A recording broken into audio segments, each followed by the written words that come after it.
Good morning, all. Welcome to Learners Academy. So this is exercise number miscellaneous exercise 13 का part three है आज।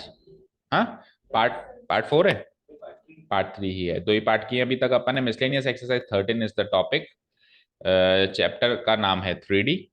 Chapter number 11 3D of your NCERT board syllabus class 12th। सो उसमें हमने दो parts में यहाँ तक के क्वेश्चंस खत्म कर दिए थे, राइट। 12 तक किया था क्या? ओके सॉरी, 12 तक ही किया था, 13 आज करना है। ठीक है, सो क्वेश्चन नंबर 13 से आज स्टार्ट करना है। शुरू करें? Okay, let's read the question. सारे टॉपिक्स अब मिक्स में आ रहे हैं। ये तो हमने एक्सरसाइज पढ़ते पढ़ते भांप लिया था, और अभी और मिक्स में नीचे चलेंगे, है ना। ठीक है, तो सारे टॉपिक्स याद होने चाहिए, लाइन के, प्लेन के, सबके। Find the equation of the plane passing through a point and perpendicular to each of the planes. ठीक है, अच्छा क्वेश्चन है, इसको इंपॉर्टेंट मार्क करो। और 13 के बाद 15 भी सेम टाइप का है। देखो 13 एंड 15 में डिफरेंस क्या है? इक्वेशन ऑफ द प्लेन पूछ रहा है, इक्वेशन ऑफ द प्लेन पूछ रहा है। एक पॉइंट से पास हो रहा है वो प्लेन, एक पॉइंट से पास हो रहा है प्लेन, नहीं नहीं हो रहा है, पॉइंट से पास नहीं हो रहा है। थोड़ा सा डिफरेंस है इसमें। इक्वेशन ऑफ द प्लेन पूछ रहा है, इक्वेशन ऑफ द प्लेन, एक मिनट रुको, एक मिनट रुको। 15 एंड 17 एग्जैक्ट सेम है, सॉरी, है ना। 13 15 17 तीनों ही करीब करीब सेम है, लेकिन 15 एंड 17 तो पूरा ही करीब करीब एग्जैक्टली सेम है। चलो फिर वन बाय वन ही उठाते हैं, 13 वाला देखते हैं। Find the equation of the plane passing through. अब प्लेन एक पॉइंट से पास कर रहा है, और वो जो प्लेन है वो इन दो प्लेनों से परपेंडिकुलर है। इससे भी परपेंडिकुलर है और इससे भी परपेंडिकुलर है। दो प्लेन से वो परपेंडिकुलर है, और प्लेन एक पॉइंट से पास थ्रू हो रहा है। समझ आया? अब सुनो, अगर प्लेन एक पॉइंट से पास थ्रू हो रहा है, तो ये इंफॉर्मेशन देकर मिलकर क्या हम इक्वेशन ऑफ प्लेन बना सकते हैं? ऐसे कोई फॉर्म थी क्या जिसमें प्लेन एक पॉइंट से पास हो रहा हो और हम उसकी equation, was there any form of equation of plane in which we were given a point through which the plane is passing? ऐसा कोई था क्या? ऐसी फॉर्म थी क्या खुशी, जिसमें एक पॉइंट से पास होने वाला एक पॉइंट मिल जाता था जो प्लेन पे ला कर रहा है, पॉइंट प्लेन उससे पास हो रहा है, और हम उसकी इक्वेशन बना देते थे उस पॉइंट को यूज करके? एक नॉर्मल वेक्टर भी चाहिए होता था। फॉर्म क्या थी? फॉर्म तो बताओ। R minus A dot N. ठीक है, and since other two equations are given in Cartesian form, so you are telling me कि ये फॉर्म होती है R minus A dot N equal to 0। इसमें ये ए तो वो पॉइंट होता था, और एक नॉर्मल वेक्टर और चाहिए, उसकी बात अभी करेंगे। बट मैं चाहता हूं कि कार्टेशियन फॉर्म में गिवन है, तो can you give me the Cartesian equation also passing through a point वाली? खुशी, आपको याद क्यों नहीं है चीजें? क्यों याद नहीं है? बोलो बोलो बोलो बोलो। बेटा मैं ओवर टाइम कराना शुरू कर दूंगा, क्योंकि अब हद हो गई है। ओवर टाइम का मतलब समझते हो? मैं शाम को बुलाना शुरू कर दूंगा, ट्यूशंस करवाऊंगा बैठा के। मेरे को मजबूर मत करो वो छोटे बच्चों की तरह ट्रीट करने के लिए। आप समझदार बच्चे हो तो मैं मानता हूँ आप समझदार हो, बट आपको इक्वेशन ऑफ प्लेन ही याद नहीं है, तीन फॉर्म्स। तो अब मैं क्या करूँ आगे? कैसे मिसलिनियस, आप कैसे सोच सकते हो कि मैं मिसलिनियस सॉल्व कर सकती हूँ जब मुझे बेसिक इक्वेशन याद नहीं है? तो कब तक याद हो जाएगी? कितने दिन के बाद एग्जाम है? क्वेश्चंस की प्रैक्टिस क्यों नहीं हो रही है? क्वेश्चंस की प्रैक्टिस करो तो ये चीजें याद नहीं होंगी। सोचो, अगर equation of a plane passing through a point के क्वेश्चन सॉल्व करते चाहे अपन तीन चार, तो क्या उसकी वो फॉर्म हमको याद नहीं होगी? सोचो जरा। मैंने पुराना रिवीजन हम कर ही नहीं रहे हैं, और अभी तो उससे पुराना रिवीजन भी बाकी है। That means we are not giving the time. और ऐसे तो पार पढ़ने वाली है ही नहीं। ऐसे तो कितना भी पढ़ लें, कितने भी किसी भी लेवल पे पढ़ लें, कितने भी अच्छे टीचर से पढ़ लें, कितने भी अच्छे अप्रोच से पढ़ लें, गाड़ी चलानी तो तभी आएगी जब स्टेयरिंग पे बैठेंगे, क्वेश्चन सॉल्व करेंगे। तो फिर मैं शाम को 8 बजे से 9 बजे तक आपकी क्लास लेना शुरू कर रहा हूँ, दोनों को बुला रहा हूँ। और कुछ नहीं करूंगा, मैं कुछ नहीं पढ़ाऊंगा उसमें, केवल कल क्वेश्चन सॉल्व करवाऊंगा पुराने, इस चैप्टर के, उससे पिछले चैप्टर के, उससे पिछले चैप्टर के। बैठ के सॉल्व करो। और तो कोई तरीका बचा नहीं भाई, छोटे बच्चों की तरह ट्रीट करना पड़ता है। जैसे छोटे बच्चों को नहीं सुबह बुलाते हैं बेटा याद करके आना, फिर शाम को बुलाते हैं बेटा सुना के जाना, यही करना पड़ेगा मुझे। और 8 से 9 की तो क्लास है ही सही। इन केस आपसे नहीं होते हैं 1 घंटे में, तो 10 भी बजेंगे, 11 भी बजेंगे, 12 भी बजेंगे, आई डोंट केयर। सॉल्व करके जाओ। हमको हमारी टीचर छोटे बच्चे थे तो ऐसे पढ़ाती थी। बोलो। और ये काम आप घर पे ही कर लो, तो मेरे को ये करने की नौबत ना है। हाँ बताओ Tanish, what was the equation. मैं एटलीस्ट जो चैप्टर चल रहा है उसके सारे कॉन्सेप्ट आपको पता होने चाहिए। मैं तो एक्सपेक्ट कर रहा हूँ पुराने चैप्टर के पता होने चाहिए, बट आपको करंटली रनिंग चैप्टर के भी नहीं पता। बोलो A X minus X one plus B into Y minus Y one plus C into Z minus Z one equal to zero. और अगर अपने को प्रॉब्लम है तो फिर इस प्रॉब्लम का एक सॉल्यूशन है मेरे पास। प्रॉब्लम का सॉल्यूशन ये है कि पूरे चैप्टर के जितने भी फॉर्मूले एक ही जगह लिखो बैठ के, और लगाओ दीवार पे, गेट पे, और चलते फिरते पढ़ो। किया ये काम? भाई अपने को लग रहा है कि अपन से नहीं हो रहे फॉर्मूले याद, नहीं हो रहे, नहीं हो रहे, तो यही है। भाई मैंने तो आपको इस अप्रोच से पढ़ाया था कि आपको फॉर्मूला, भाई डेरिवेशन करवाया हर एक चीज का ना, कोई सारे टीचर कहाँ डेरिवेशन कराते हैं, फॉर्मूले बताते हो, बट इसी अप्रोच से कराया था भाई आपको याद हो जाए, डिराइव कराएंगे तो याद हो जाएगा, डिराइव कराएंगे तो नहीं हो रहे, तो फिर वही टेक्निक पे चलो, सारे फॉर्मूले एक ही जगह एक ही शीट पे लिखो, लंबी सारी शीट बना लो, एक एक चैप्टर के, दूसरे चैप्टर के, तीसरे चैप्टर, दीवार भर दो अपनी पूरी, और चलते फिरते उनको, उनका भजन कीर्तन करो, चलते फिरते उनको देखो। बोलो ये हो जाएगा काम, ये आजकल में काम करो, ठीक है। ओके चलिए, तो अब यहाँ पे X one Y one Z one क्या होते हैं? X one Y one Z one तो वो पॉइंट होता है जहां से वो पास थ्रू हो रहा है, और एबीसी उसके नॉर्मल वेक्टर के डायरेक्शन रेशियोज होते हैं ना। अब मेरे को पॉइंट तो पता है, मुझे पॉइंट तो पता है, मुझे एबीसी नहीं पता सर। ठीक है, जो पता है वो डाल दे हुए, जो पता है वो डाल दोगे। क्या है पॉइंट? पॉइंट क्या है? पासिंग थ्रू द पॉइंट क्या है? -1, 3, 2। तो पॉइंट है मेरे पास -1, 3, 2। ठीक है, तो ये पुट अप किया मैंने, putting the coordinates of the point in this equation, तो ये हो जाएगा a into x minus minus one यानी x+1 प्लस बी इंटू बोलो y-3, आगे बोलो c इंटू बोलो z-2 इक्वल टू जीरो। तो सर ये इक्वेशन आ गई मेरे पास। अब बस आप मुझे एबीसी बता दो, एबीसी बता दो तो जनरल फॉर्म बन जाएगी। अब एबीसी कहां से निकलेगी? अगेन दूसरी इंफॉर्मेशन क्या है कि ये दोनों, इन दोनों प्लेन से परपेंडिकुलर। तो लेट से जो मुझे प्लेन चाहिए, जो जिस प्लेन की मैं इक्वेशन निकालना चाहता हूं, ये वाली प्लेन, ये वाली प्लेन जो है, इसको तो ले लो पाई वन। तीन प्लेन से यहाँ पे कुल मिला के है ना, ये तो रिक्वायर्ड है, ये तो रिक्वायर्ड है, और दो गिवन है। तो जो दो गिवन है उनकी इक्वेशंस लिखो एक बार, क्या है? X plus x plus yes,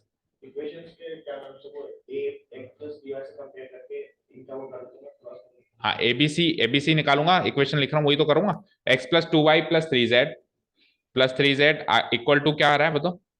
equal to 5 आ रहा है। पहली इक्वेशन ये है ना, इसको तो मैं पाई टू दे दूं, इस इक्वेशन, इस प्लेन का नाम मैं क्या कह दूं? पाई टू। फाइन, ठीक है। एंड पाई थ्री भी बता दो फटाफट। 3x+3y, हाँ 3x+3y+z equal to zero. So this is pi three. तो एक तरीके से pi two pi three given है, बोलो pi two pi three given है, पाई वन आपको सोल्व करके निकालनी है, और इंफॉर्मेशन गिवन है कि साहब पाई वन जो है पाई टू से भी परपेंडिकुलर है, और पाई वन जो है वो पाई थ्री से भी परपेंडिकुलर है। तो जब दो प्लेन्स परपेंडिकुलर होते हैं, प्लेन टू प्लेन चला गया मैं, प्लेन टू प्लेन चला गया, 6 नोट्स लिखवाए थे याद है? तो प्लेन टू प्लेन में अगर वो दोनों परपेंडिकुलर हैं तो उनके नॉर्मल वेक्टर का डॉट प्रोडक्ट जीरो हो जाएगा, हो जाएगा। अगर प्लेन टू प्लेन में दोनों परपेंडिकुलर है और पैरेलल है तो वो दोनों सेम रेशियो में होंगे, उनके डायरेक्शन रेशियो। तो यहाँ पे इन दोनों का नॉर्मल वेक्टर्स का डॉट प्रोडक्ट हमको करना है जीरो, ये अपने को काम करना है, समझ गए? तो देखो इसका नॉर्मल वेक्टर पाई वन है ना, तो इसका नॉर्मल वेक्टर मान लेता हूं मैं वेक्टर n1। बोलो क्या हो जाएगा? A cap, A I cap मतलब, और दूसरा बोलो बी जे कैप प्लस सी के कैप। इसका बोलो n2 का आई कैप प्लस 2 जे कैप, उसके कोएफिशिएंट्स ही एक तरीके से है ना, प्लस 3 के कैप। और यहाँ से वेक्टर n3 का बोलो, तीन प्लेन है ना, 3 i cap plus 3 J cap plus के कैप। चलो अब एक एक करके दोनों का दो केसेस बनाने पड़ेंगे, ठीक है ना। तो नाउ ये तो एक पार्ट सोल्व हुआ, मतलब एक गिवन पॉइंट्स डाल दिए। Now it is given that कि pi one is perpendicular to pi two, and साथ के साथ साइमल्टेनियस केस ले लेते हैं, and pi 1 is also perpendicular to pi 3, pi 1 is also perpendicular to pi 3। Okay, अच्छा ये दोनों एक दूसरे से परपेंडिकुलर है, इसका ये मीनिंग मत निकाल लेना कि ये भी इसके परपेंडिकुलर होगा, ऐसा 3D में नहीं होता, ऐसा 3D में नहीं होता। पॉसिबिलिटी है कि ये दोनों परपेंडिकुलर हैं या नहीं, ये कुछ भी हो सकता है, ठीक है ना। तो ठीक है, एक लाइन खींच देता हूं मैं, इसको इधर सॉल्व करो। अब अगर पाई 1 पाई 2 से परपेंडिकुलर है, implies vector n1 dot n2 zero होगा, और यहाँ पे implies vector n1 dot n3 zero होगा, ठीक है ना। ओके, तो n1 डॉट n2 को जीरो रखने के लिए उसके करो डायरेक्शन रेशियोज करो, a इंटू वन, सीधे सॉल्व कर लूं। आप एग्जाम में क्या करना, पहले n1 लिखना डॉट, फिर n2 लिखना, फिर डॉट प्रोडक्ट करना। अभी मैं सीधे कर देता हूं, a1 जा a, a1 जा a, ठीक है, आगे बोलो। Plus 2b plus 3c equal to zero. याद रहे आपको शुरू से एबीसी की तलाश है। कई बार क्वेश्चन क्या ऐसा कॉम्प्लिकेटेड होता है कि हम लास्ट में जाते तो यही भूल जाते हैं हम हम करने क्या आए थे, हमको तलाश किस चीज की थी। तो जैसे ही मैंने पहला पाई 1 का लिखा ना, मुझे एक पॉइंट गिवन था 1 माइनस 2, वो तो मैंने पुटअप कर दिया, और सबसे पहली तलाश क्या होगी कि सर आप कैसे करके एबीसी बता दो, है ना। तो यहाँ तक आते आते भी आपके जहन में वो बात रहनी चाहिए, यार एबीसी पता करने आए थे हम, है ना। ओके, नाउ व्हाट, इधर आओ, n1 बोलो, n1 को n3 से करो तो 3a 3b C equal to what, zero, ठीक है साहब। अब क्या करना है, यहां से अब ये देखो, ये तो हो गई इक्वेशन 1, इक्वेशन 1, और ये हो गई मेरी इक्वेशन 2। अब देखो एबीसी की वैल्यू अगर चाहिए तो तीन इक्वेशन होनी चाहिए, तीन वेरिएबल है। हमने सीखा है शुरू से, light from our beginning childhood, हमने सीखा है कि जितनी लीनियर इक्वेशन है उतने ही वेरिएबल हो तो सॉल्वेबल। ये तो दो ही रह गई, ये तो दो ही रह गई, तीसरी कहां से निकालू। तो सुनना, मैंने कब कहा आपको एबीसी की वैल्यू चाहिए, आपको एबीसी की वैल्यू थोड़ी ना चाहिए, आपको इस इक्वेशन से एबीसी को भगाना है और एक न्यूमेरिक टर्म्स डालनी है। सुनना ध्यान से, आप उसको भी तो एज ए इक्वेशन ट्रीट कर सकते हो, आपको तीन इक्वेशन चाहिए ना, तो जो रिक्वायर्ड इक्वेशन है वो भी तो इक्वेशन है। आप एक काम करो, इन दोनों इक्वेशन में किसी भी दो वेरिएबल को सेलेक्ट करो, एलिमिनेट करना, या तो ए और बी को एलिमिनेट करो, या बी और सी को एलिमिनेट करो, या ए और सी, एक रहने दो, उसको वो एलिमिनेट करेगा ना, वो क्या काम करेगा। तो एक काम करते हैं, ए और बी को एलिमिनेट करते हैं और सबको सी की फॉर्म में ले चलते हैं, सबको सी की फॉर्म में ले चलें, ठीक है। तो ये हमने सोच लिया कि यार हमको ए और बी को एलिमिनेट करना है, तो इन दोनों इक्वेशंस में से ए और बी को एलिमिनेट करना है, क्या करूं क्या करूं, इसको 3 गुना कर दूं, सी की वैल्यू इसमें डाल दूं, सी की वैल्यू इसमें डाल दूं, सब्स्टिट्यूशन करना चाह रहे हो आप, देखो एलिमिनेशन करो ना, ये 3a है और ये a है, तो इसको 3 गुना कर दूं मैं, ओके, कैसे भी कर लो तो कोई फर्क नहीं पड़ता है ना। So equation 1 into 3 times will give me 3a, 3a, बोलते जाओ, 3a plus 6b plus 9c equal to zero, ठीक है ना। अब ये लेट से इक्वेशन थर्ड हो गई मेरी, अब इक्वेशन थर्ड एंड 2 को सॉल्व कर दूं मैं, क्या करूं, जोड़ूं कि घटाऊं। आपको 3a एलिमिनेट करना है तो आपको घटाना पड़ेगा, 3 माइनस 2 कर दूं, equation 3 minus equation 2 will give me so 3a minus 3a तो खत्म, 6b minus 3b will give me simply 3b, और 9c में से एक सी गया तो 8c इक्वल टू जीरो। तो ये 3b प्लस 8c ये तो एलिमिनेट हो गया ना। अब आपको b को भी एलिमिनेट, मतलब आपको a की value in terms of b and c चाहिए ना। तो अब क्या करूं बताओ,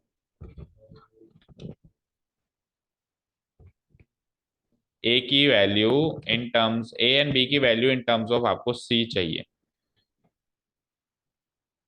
तो यहां से b की value in terms of c आ गई ना, और क्या चाहिए, ये लो। आपको a और b को एलिमिनेट करना है तो आप c को तो c रहने दोगे ना, तो यहां से b की value in terms of c आ गई ना, बोलो क्या आ गई, -8/3c, -8/3c, यस और नो। पुट करेंगे ना, अपन दो इक्वेशन को सॉल्व कैसे करते थे, एक्स और वाई को, पहले एक्स निकलता था, फिर उसको पुट करते थे किसी भी इक्वेशन में तो वाई निकलता था ना, तो अब पुटअप करेंगे ना, ये जो वैल्यू आई बी की यही तो पुटअप करेंगे, ठीक है। तो बी की वैल्यू क्या आ गई, -8/3c, फाइन। यहां तक कोई डाउट है क्या बताओ, नो अब इसको किसी भी इक्वेशन में पुटअप करो, तीन है आपके पास, 1 2 3 जो छोटी दिखाई दे रहे सेकंड में, ओके। चलो तो सेकंड इक्वेशन में मैं बी की वैल्यू डाल रहा हूं, तो 3a प्लस 3, अब बी की वैल्यू डालो, -8/3c plus C equal to G. तो यहां से ए की value in terms of C आ जाएगी, ये 3 से 3 खत्म, सो 3a -8c में एक सी जोड़ा -7c इक्वल टू 0। सो यहां से a की वैल्यू -7c आएगा, यस, -7c इक्वल टू 0। सो यहां से a की value in terms of c आ गया 7/3c।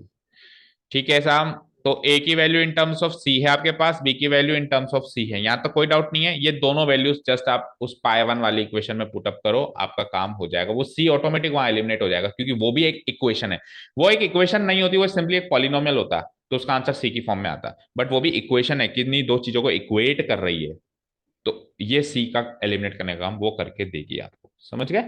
ठीक है ना। इक्वेशन में पुट करना और पॉलिनोमियल में पुट करना दो अलग अलग बातें हैं। पॉलिनोमियल में पुट करोगे तो answer in the form of C आएगा, सी एलिमिनेट नहीं हो पाएगा, लेकिन इक्वेशन में पुटअप करोगे तो इक्वेशन ऑटोमेटिक एक वेरिएबल एक इक्वेशन को एलिमिनेट करके देती है ना। एक को इसने किया, एक को इसने किया, एक को वो करेगी। ओके, ठीक है। Now what, putting the values of A and B, putting the values of A and B in equation of pi 1, in equation of plane pi 1, ये कर रहा हूं मैं, we get, करो। तो है हमारे पास a की वैल्यू क्या है बोलो, 7/3c, 7/3c इंटू x+1। आगे बोलो b की वैल्यू क्या है, तो -8/3c इंटू y-3। और आगे तो वैसे c में है, plus C into Z-2 equal to 0। ध्यान से सुनो, सब में से सी कॉमन आ रहा है क्या? कॉमन लेके 0 0 हो जाएगा, खत्म सी। ये इक्वेशन है तभी वो खत्म हो पाया। सुनो ध्यान से सुनो, फिर से सुनो, अगर ये इक्वल टू 0 नहीं होता, क्या उखाड़ लेते आप इसमें? इक्वेशन नहीं होता, ज्यादा ज्यादा सी कॉमन निकाल लेते, आंसर सी की फॉर्म में आता। लेकिन ये इक्वल टू 0 है ना, ये इक्वेशन है, तो इसलिए ये सी एलिमेंट। ऐसे कर लो आप, मैं काम कर रहा हूं dividing whole equation by C, dividing the whole equation by C, तो क्या आ जाएगा, 7/3 times x+1, 8/3 times y-3, y-3, और c यहां से भी गया तो Z-2 equal to 0। Again multiplying through out by 3 कर दूं, है ना। मल्टीप्लाइंग अब स्पेस नहीं है, ऊपर कर देता हूं, इसके बाद का काम ऊपर है बच्चों। मल्टीप्लाइंग थ्रू आउट बाई 3 किया मैंने, तो ये लाइन्स लिख देना प्लीज यहाँ पे, है ना। Dividing the both sides by C, है ना। ठीक है, तो अब मल्टीप्लाइंग बोथ साइड्स बाई 3, तो 3 एलिमिनेट हो जाएगा, 7x plus 7 -8y plus 24 plus Z-2 equal to 0। So the final simplified form general form हो जाएगी 7x -8y प्लस Z, और उसके बाद अच्छा 3 से मल्टीप्लाई किया तो गलत कर दिया, फिर तो गलत कर दिया। Z-2 लिख दिया अपन ने, 3 से मल्टीप्लाई करेंगे तो 3Z -6 इक्वल टू 0। हाँ अब करो तो it will be like 7x plus नहीं -7x -8y प्लस 3Z। अब सुनो, 7 और 24 और 6, 7 में 6 गया, एक और 24 25, मैच करवाओ, प्लस 25 इक्वल टू 0। सो बेटा बहुत सारे कॉन्सेप्ट्स हैं, 3D है इसका नाम,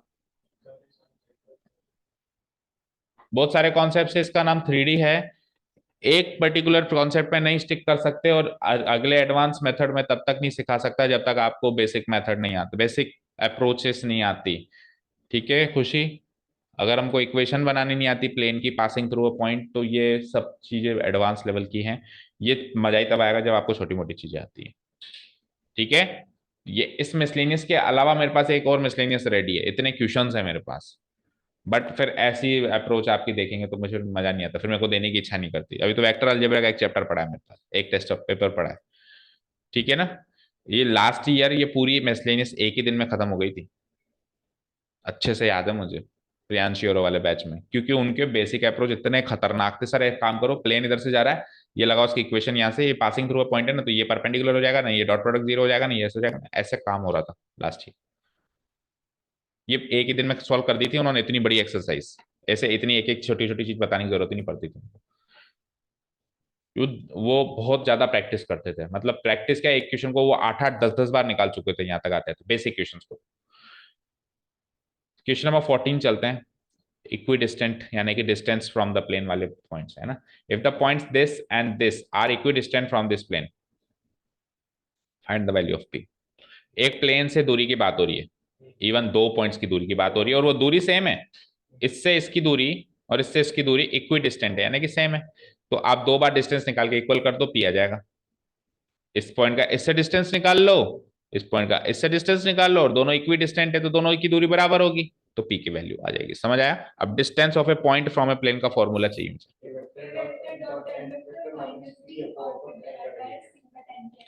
ओके, ठीक है, वेरी गुड। तो ए वेक्टर तो ये हो जाएगा डॉट, एन वेक्टर इसमें से आएगा ये वाला, आगे माइनस डी। अब यहाँ पे थोड़ा सा कॉम्प्लिकेशन है, डी का जब डिस्टेंस फ्रॉम द ओरिजिन वाला क्वेश्चन था तो उसमें डी थोड़ा सोच समझ के करना पड़ता था, याद है? तो लेट से ये तो है मेरी गिवन इक्वेशन अभी इस फॉर्म में, तो उसमें मुझे डी को आरएचएस में भी भेजना है, और तो और उसको पॉजिटिव करके भेजना है। तो यहां से मुझे साफ साफ दिखाई दे रहा है कि अगर मैं इसको 13 को वहां भेज दूंगा तो बेचारा -13 हो जाएगा, हो जाएगा। और कहा था सर ने कि उधर भेजो तो राइट साइड में जाएगा, तो यानी कि माइनस से मल्टीप्लाई करा के भेजूं, है ना। तो क्या बनेगी इक्वेशन, बोलो। आर वेक्टर माइनस से करो मल्टीप्लाई, -3 आई क्या, आप नॉर्मल वेक्टर बदल दो आप, लेकिन उसको पॉजिटिव रखोगे, ये कसम है आपको, है ना।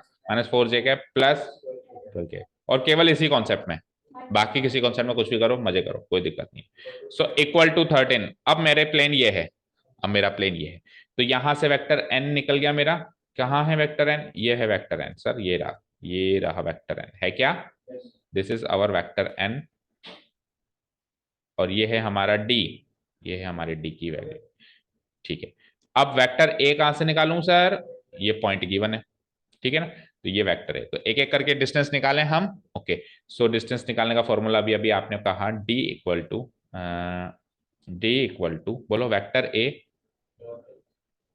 वेक्टर ए को स्मॉल ए कहते हैं, स्मॉल वेक्टर, क्योंकि सिंगल लेटर में अपन वेक्टर को small, vector A dot vector N. नहीं, अगर स्मॉल लगाओगे तो एन कैप लगाओगे, ये यूनिट वेक्टर है, ऐसे गारंटी थोड़ी ना, या तो एन कैप लगाओ, है ना। पर उसके लिए भी गारंटी होनी चाहिए कि वो यूनिट वेक्टर है, -d डिवाइडेड बाय, और अगर मैं एन कैप लगाता हूं तो फिर ये नीचे वाला कुछ नहीं है, क्योंकि इसका मैग्नीट्यूड तो 1 है ना। तो दिस इज द आंसर, ठीक है ना। और टोटल का मॉडुलस, यानी ऊपर वाले क्वांटिटी का मॉडुलस करना पड़ेगा, है ना। नीचे तो वैसे भी मैग्नीट्यूड पॉजिटिव है, ठीक है। तो निकालना शुरू करें। अब ये तो जनरल फॉर्मूला है, और मेरे को दो डिस्टेंसेस निकालनी है, तो let's say both distances B d1 and d2। पहले d1 निकालते हैं एंड देन d2 निकालते हैं, निकालना शुरू करते हैं। सो d1 वेक्टर ए के लिए, ये तो है वेक्टर ए दोनों फॉर्म्स में, है ना, एक तरीके से इधर और इधर, ठीक है ना। A1 और A2 ले सकते हो आप एग्जाम में ना, अभी मैं डायरेक्ट पुटअप कर रहा हूँ, ठीक है। A डॉट एन करना है, तो 1 इंटू -3, आगे बोलो 1 इंटू -4, -4, अलग अलग करके बताऊं क्या खुशी? 1 इंटू -3, 1 इन डॉट प्रोडक्ट कर रहा हूं, ठीक है ना। एंड P इंटू 12P, ठीक है, प्लस 12P, एंड इसका करना है modulus divided by magnitude of vector N इसका। अच्छा, -d करना भूल गए, ओके, -d करना भूल गए क्या? ओके, -d, एंड d की वैल्यू तो 13 है इससे, डिवाइडेड बाय ये तो हो गया मॉड्यूलस, और divided by magnitude of vector n करना, 3 का स्क्वायर 9, 4 का स्क्वायर 16, 144, फाइन, ठीक है। थोड़ा सा सॉर्ट आउट करें, तो देखो ये p जब तक नहीं पता चलेगा मॉडुलस मत हटा देना, क्योंकि आपको पता ही नहीं है टोटल ओवरऑल वैल्यू पॉजिटिव बनी कि नेगेटिव बनी। तो -3, -4, -7, -7, -13, -20, so it is basically 12p -20 modulus divided by, इसको सोल्व करना, 169, अच्छा, √169 इज 13 यूनिट्स, तो ये आ गया आपका d1। लेट्स फाइंड d2, और फिर दोनों को इक्वेट करेंगे। तो d2 के लिए अब इस पॉइंट से करो डॉट प्रोडक्ट, -3 इंटू ये वाला, -3 इंटू -3। अच्छा, आपने डॉट प्रोडक्ट अपन ने गलती से इससे तो नहीं कर दिया? मेरा लोचा लग रहा है मुझे। अपने को डॉट प्रोडक्ट इससे करना है, याद रखना, इसी से किया है ना। हाँ, ठीक है, ठीक है। नहीं, 1 1p से तो किया है, ये 3 4 और -12 से ना करके -3 -4 और +12 से करना है, वो याद है। हाँ, क्योंकि अपन ने उसको उस फॉर्म में चेंज किया, सही किया है ना। ओके, चलो, -3 इंटू -3 +9, देन 0 इंटू 0 ही आएगा ना, ठीक है, 1 इंटू 12, तो पी का है, अच्छा इसमें पी है ही नहीं कहीं, इसमें कहीं पी है ही नहीं, तो इसका तो modulus as it is solve हो जाएगा, और नीचे नीचे तो वही रहेगा, कहाँ पे, अच्छा ये फिर भूल जाते हैं अपन, -13 भी है, नीचे तो सेम ही आ जाएगा ना, इसका मॉडुलस सॉल्व भी हो जाएगा, तो 12 -13 -1 9 -1 8/13 यूनिट्स आ गया. Now it is given that ki both points are equidistant from the plane. That is, we can say that d1 equal to d2 है. Fine. So d1 क्या है, ये रहा मॉड्यूलस 12p minus 20 का modulus divided by 13 should be equal to 8/13 से 13 तो हम काट देंगे, और याद रखना मॉडुलस सॉल्व होता है तो दो फॉर्म्स में खुलता है, that means we are getting two values of p, है ना. एक बार 12p minus 20 इक्वल टू 8, और एक बार इसका नेगेटिव कर दूं तो 20 minus 12p equal to 8, flip कर दो, तो यहां से p की वैल्यू बता दो और वहां से बता दो. 28/12, 28/12 का मतलब हो गया 7/3, और यहां से बता दो जरा, क्यों देख लो, -7/3 कैसे, अच्छा इधर से बता रहे हो, हाँ तो इधर से 12p इक्वल टू 12, तो p की वैल्यू 1. अब शायद इसमें पीछे एक ही आंसर दे रखा है, बट वो कॉन्फ्लिक्टेड था लास्ट ईयर भी, जैसा मुझे याद आ रहा है, देख लो कितने आंसर्स, बाकी 2 आंसर्स होंगे इसके. हाँ क्या है, आंसर नहीं है, 3, p की 3 वैल्यूज हैं, बोलो कौन कौन सी, क्यों 7/3 है ना अपने. हाँ, हाँ तो ये थोड़ा कन्फ्लिक्टेड है, लास्ट ईयर भी आया था, या तो उसमें डेटा मिसमैच था, ये कंक्लूजन निकला था लास्ट में, बाकी यही इसका सोल्यूशन है, और तो कुछ है ही नहीं, क्या करोगे बताओ, सही तो किया है सर हर जगह, फॉर्मूला सही है, ये सब कुछ सही है. क्या क्या बताया आपने, एक बार आंसर बताना फिर से.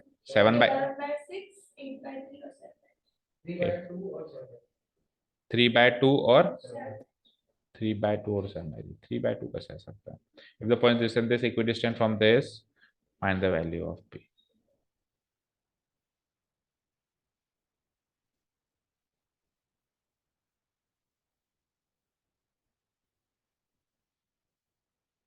Three by two 6 18 18 -20. अच्छा देखो p की वैल्यू 1 डालना, देखें देखो p की वैल्यू अगर मैं 1 यहाँ डालता हूँ, है ना, p की वैल्यू क्या है अपनी 1 और 7/3, तो मैं दोनों वैल्यूज पुटअप करके देखता हूँ मेरी डिस्टेंस 8/13 आ रही है कि नहीं आ रही है ना. तो p की वैल्यू मैं 1 डालूंगा तो 12 -20 क्या होगा, -8, -8 का मॉडुलस 8/13 आ गई, है ना. चलो 7/3 डालना जरा, तो 12 इंटू 7/3 करूंगा, तो 4 7 या 28, 28 -20 8/13 है, तो इन दोनों से तो सेटिस्फाई हो रहा है मेरा ना. अब आपकी जो दो वैल्यूज है उससे भी देख लेते हैं क्या आ रही है, 3/2, तो 3/2 डालते हैं, चलो p की वैल्यू 3/2 डालेंगे, तो 3/2 इंटू 12 18, 18 में से 20 गया, -2, तो 2/13 आएगी, 2/13 आएगी, है ना, क्या आएगी 2/13. और दूसरा क्या बताइए आपने वैल्यू 11/6, तो 11/6 22 -20 2/13, तो आंसर मैच तो कर रहा है बेटा इससे भी भाई, ये दोनों वैल्यूज आपस में इक्वल आ रही है, दैट्स इट, है ना. तो फिर इसका मतलब क्या हुआ, 9 -12 -10 -12 -21 -21,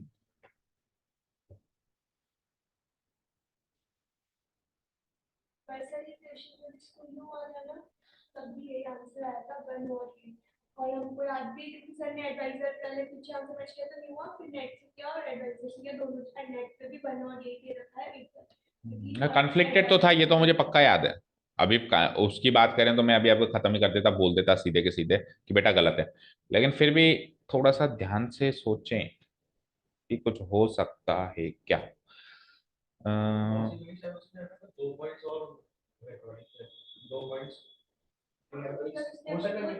रखा है,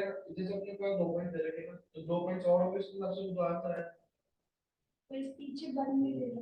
पर वो 2 पॉइंट्स क्यों नहीं निकल रहे, हमारे क्यों नहीं निकल रहे हैं, तो निकलने चाहिए ना. अच्छा एक काम करना, घर जाके ट्राई करना, अभी फिर लेट होते हैं ना, आप ट्राई जरूर करना ये चीज, डी को है ना नेगेटिव करने के लिए जो काम हमने किया ना वो मत करना, और एन वेक्टर को एज इट इज यूज करना, और डी को 13 ही यूज करना. अगर आप डी को तो 13 यूज करो जैसे के जैसे है ना, और एन वेक्टर को नेगेटिव मत करो, बस ये चेंजेस करो, क्योंकि अगर आप दोनों करते हो, मेरी बात सुनो, हमने क्या किया, हमने तो सबको नेगेटिव किया एक तरीके से, है ना। अब अगर आप सबको पॉजिटिव रखते हो तो आंसर यही आएगा, कि बात तो एक ही है ना, या तो सबको नेगेटिव कर दो या सबको पॉजिटिव, फिर तो आंसर आपका यही आएगा 7/3 और 1। उल्ट थोड़ा सा चेंज करो, है ना, डी को तो 13 ही रखो और एन वेक्टर को नेगेटिव मत करो, यानी कि ये 3, 4 और -12 ही रहने दो और डी को 13 ही रहने दो, और इससे एक बार ट्राई करो क्या आंसर आता है। ठीक है, फिर कल डिस्कस करेंगे इस क्वेश्चन को फर्दर। ठीक है, चले नेक्स्ट क्वेश्चन देखते हैं। क्वेश्चन नंबर 15 देखो, find the equation of the plane passing through the line of the intersection of the planes this and parallel to X axis. देखो, एक ऐसा प्लेन जो दो प्लेन की उससे लाइन से इंटरसेक्ट से पास हो रहा है, let's say this is the first plane and let's say this is the second plane. अब इनकी लाइन ऑफ इंटरसेक्शन ये है, बताया था आपको कई बार, बताया ये वाला टॉपिक तो, कि बुक बन जाती है ना, और अब जो लास्ट एक्सरसाइज थी हमारी मिसलेनियस से पहले, उसमें से क्वेश्चंस भी थे, है ना। तो इससे पास होने वाला एक प्लेन चाहिए, ऐसे चाहिए। अब हमने सीखा था इससे पास होने वाले एक प्लेन नहीं है सर, बहुत सारे हैं, है ना। तो उसको यूनिक बनाने के लिए कुछ एक्स्ट्रा इन्फॉर्मेशन वो देगा। अगर आपको वो एक्स्ट्रा इन्फॉर्मेशन नहीं देगा तो आपका जो इसकी प्लेन की इक्वेशन आएगी वो लैम्डा की फॉर्म में आएगी और वो यूनिक नहीं होगी, है ना। तो अब आपको यूनिक बनाने के लिए उसने क्या बात कह दी, पैरेलल टू एक्स एक्सिस। बहुत सारे प्लेन है ऐसे ऐसे ऐसे ऐसे ऐसे, उसमें से एक ही प्लेन है जो एक्स एक्सिस के पैरेलल होगा, वो बता दो बस मुझे, समझ गए। ठीक है, तो इस बात को अपने को यूज करना है, तो एक बार पैरेलल टू एक्स एक्सिस वाली बात को भूल जाओ, भूल गए, और जैसे बनता था लैम्डा की फॉर्म में बना दो। ठीक है, तो π1 π2 क्या गिवन है, और वेक्टर गिवन है तो वेक्टर फॉर्म में, और कार्टेशियन गिवन है। हमेशा हमें इतनी फ्लेक्सिबिलिटी होनी चाहिए कि वेक्टर से वेक्टर ही बनाना आना चाहिए हमको। कई बच्चे क्या कहते हैं कि सर हम तो वेक्टर में कंफर्टेबल, हमको कार्टेशियन गिवन है तो पहले हम उसको वेक्टर बनाएंगे फिर वेक्टर में सॉल्व करेंगे। ये फ्लेक्सिबिलिटी हमें होनी चाहिए कि वेक्टर गिवन है तो वेक्टर से वेक्टर में सॉल्व कर दें, और कार्टेशियन गिवन है तो कार्टेशियन कार्टेशियन। सो π1 की वेक्टर फॉर्म है vector R I j k as it is equal to 1, then π2 r dot minus के कैप प्लस 4 इक्वल टू 0, तो उसको तो -4 कर दो उधर लेके जाके। ठीक है, क्योंकि उसको भी 1 उधर लेके जाके कर दिया तो उसको भी -4 करते हैं, सेम फॉर्म में रख देंगे हम। ठीक है, नाउ व्हाट, अब π3 की इक्वेशन कैसे बनाते हैं हम, passing through the intersection of, let's say ये π1 था और ये π2 था, है ना, और जो रिक्वायर्ड प्लेन है वो है हमारा π3। तो π3 की इक्वेशन कैसे बनेगी बोलो,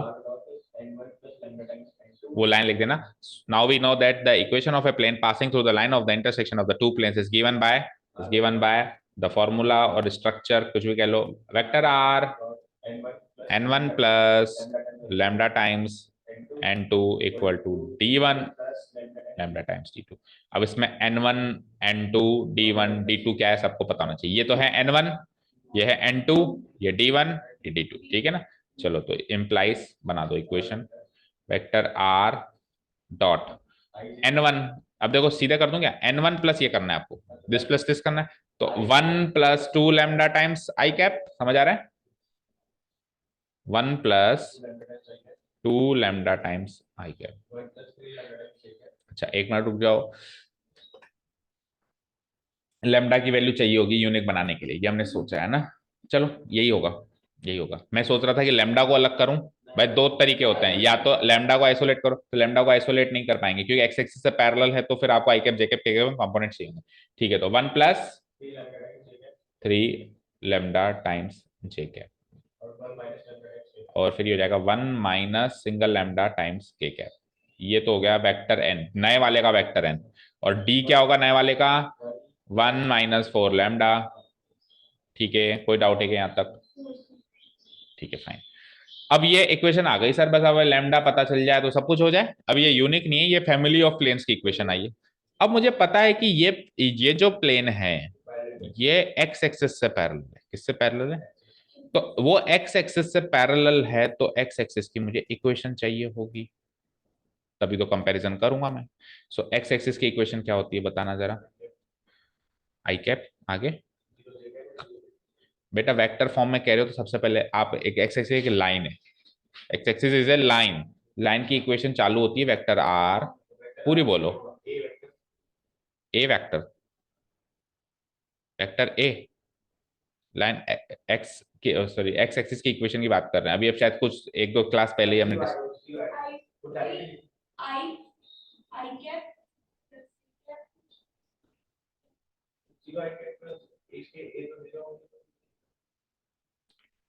लैम्डा आई कैप, ये होती है एक्स एक्सिस, ये होती है एक्स एक्सिस की इक्वेशन। जेड वाई एक्सिस की होती है लैम्डा जे कैप और उसकी लैम्डा के कैप।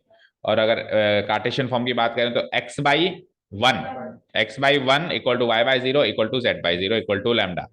तो वहीं से तो वो आया हुआ x इक्वल टू लैम्डा, तो x R vector R equal to lambda I cap. But मुझे इसको फुल फॉर्म में लिखना पड़ेगा क्योंकि कंपैरिजन तभी बैठेगा, ठीक है ना। फुल फॉर्म का मतलब है कि उसका एटलीस्ट जो डायरेक्शन वेक्टर है वो फुल फॉर्म है। इधर जो पॉइंट पासिंग है वो तो मत लिखो 0 i कैप 0 j, लेकिन जो आगे वाला जिस vector A plus lambda times vector भी होता है ना, तो ये वाला तो मत लिखो जिससे पॉइंट से पास हो रहा है, बट ये एक्चुअली ये वाला वेक्टर तो आपको फुल फॉर्म में लिखना ही पड़ेगा। पर एक काम करो, आप तो वो वाला भी पूरा लिख दो, तो देखने वालों को कभी भी आपको कंफ्यूजन हो। 0 i cap 0 j cap 0 k cap plus, अब देखो लैम्डा वहां यूज हो चुका है बच्चों, तो टेक म्यू, है ना, क्योंकि वहीं से वो लैम्डा की तो जरूरत ही नहीं, तो आप दोनों को सेम क्वांटिटी ले लो तो लैम्डा लैम्डा ही सोल्व कर दो, आप दोनों को इंटरसेक्ट करा के सोल्व करने लगने में आप लग जाओगे ना। सो ये चीजों का ध्यान रखना है कि हम लैम्डा यूज कर चुके हैं ना, म्यू डालो, म्यू टाइम्स ऑफ, अब एक्स एक्सिस की है तो I cap plus 0 j cap plus, ये होती है एक्स एक्सिस की इक्वेशन, याद कर लो, ठीक है, वेक्टर इक्वेशन। अब ये प्लेन और ये लाइन दोनों क्या है, पैरेलल परपेंडिकुलर, पैरेलल। तो लाइन टू प्लेन अगर रिलेशन पैरेलल होने का है तो डॉट प्रोडक्ट 0, उसमें काम वही होगा जो परपेंडिकुलर में होता था। लाइन टू प्लेन अगर रिलेशन पैरेलल होने का है तो दोनों के डायरेक्शंस को आप कर दीजिए क्या, तो फिर उनका डॉट फिर भूल गए, ये है प्लेन, है ना, it is parallel to a line, तो इसका नॉर्मल वेक्टर से परपेंडिकुलर होगा। तो इसका नॉर्मल और इसकी डायरेक्शन को परपेंडिकुलर करना है, इसका नॉर्मल इसकी डायरेक्शन को क्या करना है, परपेंडिकुलर, उनका डॉट प्रोडक्ट 0 करना है। तो इसकी डायरेक्शन क्या होती है सर, ये होती है, इसकी डायरेक्शन ये होती है, इनका डॉट प्रोडक्ट क्या कर देना है आपको, 0 कर देना है ना, ठीक है। तो now it is given that plane pi 3 is perpendicular to X axis, right. तो सिंपल सी भाषा में बात करें तो प्लेन पाई 3 का लेट से मैं ये n3 वेक्टर मान लेता हूँ, वो n1 n2, तो ये क्या हो गया n3। तो n3 डॉट प्रोडक्ट या n3 को मैं कह सकता हूं कि वो परपेंडिकुलर होगा उसके डायरेक्शन वेक्टर्स, ये पैरेलल है, सॉरी मैं परपेंडिकुलर डाल दिया। Plane pi 3 is parallel to X axis, तो उसका जो नॉर्मल वेक्टर है इस एक्स एक्सिस से परपेंडिकुलर हो जाएगा। और एक्स एक्सिस का डायरेक्शन क्या होता है, एक्स एक्सिस का डायरेक्शन लेट से कि, हाँ ये वाली चीज होती है, तो इसको लेट से मैं कह देता हूँ ये वेक्टर a1 है और वेक्टर b1 है, या वेक्टर b कह दो ना, वेक्टर b से ये परपेंडिकुलर है, तो इन दोनों का dot product 0, that means vector n3 dot vector b equal to 0। Now vector n3 भी है मेरे पास ये रहा, और वेक्टर, तो मल्टीप्लाई कराना शुरू कर दूं मैं, तो 1 + 2 लैम्डा किससे मल्टीप्लाई होगा, 1 से, प्लस बाकी तो 0 0 से होंगे पर फॉर्मेलिटी लिखना है, 1 + 3 लैम्डा किससे मल्टीप्लाई होगा, 0 से, और 1 माइनस लैम्डा किससे मल्टीप्लाई होगा, 0 से, इक्वल टू क्या हो जाएगा 0, तो यहां से लैम्डा इजीली सॉल्व हो जाएगा, ये दोनों तो कट गए एक तरीके से, है ना। तो 1 + 2 लैम्डा की वैल्यू अगर 0 है तो एक तरीके से 2 लैम्डा की वैल्यू हो गई -1 और लैम्डा की वैल्यू हो गई -1/2, और एक बार ये लैम्डा उसमें पुटअप कर दे तो प्लेन यूनिक मिल जाएगा मुझे, ठीक है। तो let's find the unique plane.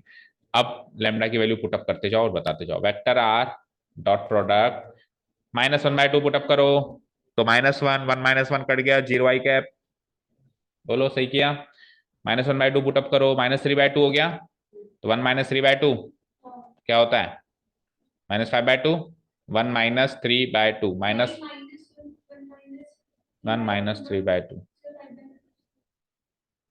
-1/2 -1/2 होगा, यस, -1/2 जे कैप, ठीक है। लास्ट लैम्डा की वैल्यू -1/2, तो 1 + 1/2 यानी 3/2 के कैप, और होल्ड ऑन अभी उधर भी लैम्डा है, ठीक है। सो लैम्डा की वैल्यू -1/2, तो +2 1 + 2 3, मैच करो answer. This is the unique, this is the equation of that unique plane which is parallel to x axis and passing through the line of intersection of these plane. ठीक है ना, Y lambda की value -1/2 put up करने से आए। Question number है 15। Cartesian बना लो, इससे भी बना सकते हो आप, इससे भी बना सकते हो। कार्टेशियन बनाऊंगा तो कैसे बनाऊंगा, ये तो है ABC, ये तो ABC, तो A तो खत्म है ना, मतलब x वाली टर्म तो खत्म है।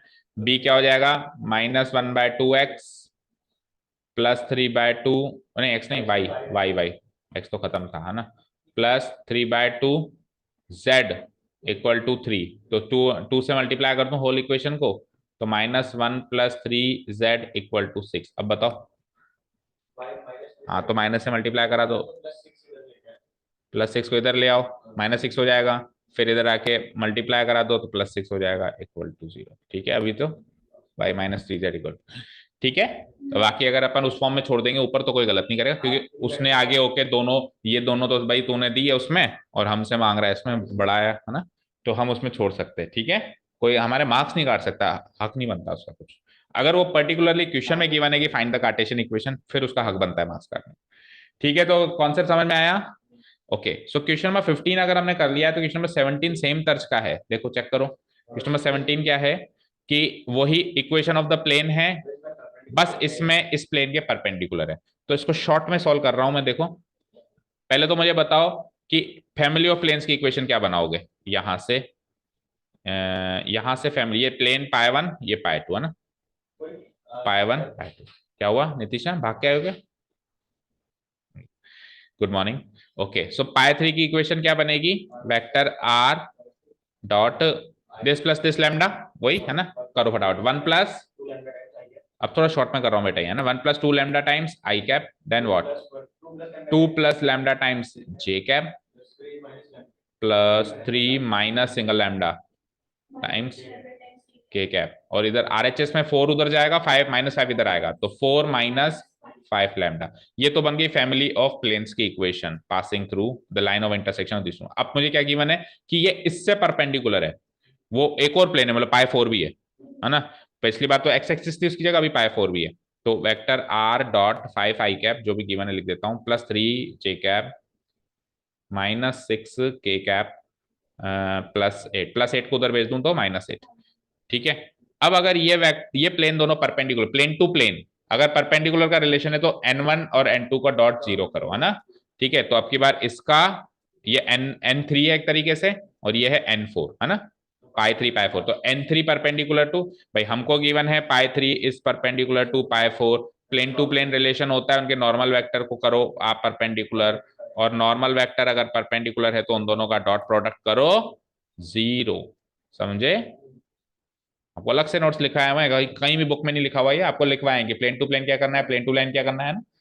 ठीक है, चलो करो अब इनका dot product. 1 + 2 lambda times into 5, हाँ डायरेक्ट ही कर रहा हूँ, तो 5 + 10 लैम्डा, ये तो यहां से मिला हमको, 6 + 3 लैम्डा, देन व्हाट -18 प्लस है बीच में, -18 + 6 lambda equal to 0। Now what, आ जाओ। So 10 lambda 3 lambda 13 lambda, 13 + 6 19 lambda हो गया। सही किया, अरे लैम्डे जोड़ रहा हूं भी तो, 3 बार लैम्डे मेरे पास, 10 13 13 और 6 19। Now the constant terms, 5 + 6 11, 11 - 18 is -7, इधर जाके 7, so lambda comes out to be 7/19 आ रहा है भाई मेरा तो, 7/19 आ रहा है हमारा तो। रखो इस पे वैल्यू रखो और यूनिक इक्वेशन बनाओ, रखो 2 लैम्डा, तो 14/19, 14/19 + 1, 14/19 + 1, 19 + 14 कितना होता है 33, 33/19, 33/19 टाइम्स आई कैप। ठीक है, 33/19 टाइम्स आई कैप। आगे बोलो, 2 + 7/19, तो 19 2 38, 38 + 7 45, तो 45/19 times J cap. Fine, 3 - lambda है ना, 3 - 7, 19 3 57, 57 में से 7 गया 50, सो 50/19 टाइम्स के, सबके नीचे ही 19 आ रहा है तो 19 को उधर भगा दो, इधर पहले सॉल्व कर लो। चलो 7/, इधर भी है तो 19 19 सबका कट जाएगा ना। 7/19 इधर रखो भैया, 5 7 35/19, 4 माइनस 35/19, 19 4 जा 76, 76 में से 35 गया तो 31, 76 माइनस 35, 41, यस 41/19। अब 19 19 19 सबका उड़ा दो और यही आंसर होना चाहिए। चेक करो कार्टेशियन में कि किस में है कि क्या है। कार्टेशियन में है तो 33x plus 44y plus 50z। क्या सिंप्लीफाई क्या कर रखा है, और क्या सिंप्लीफाई होगा, एक्स वाई जेड जोड़ दो इसके आगे, -41 इधर भेज दो तो 33x 45y 50z -41 equal to 0। ठीक है, क्या 14 है वहां पे,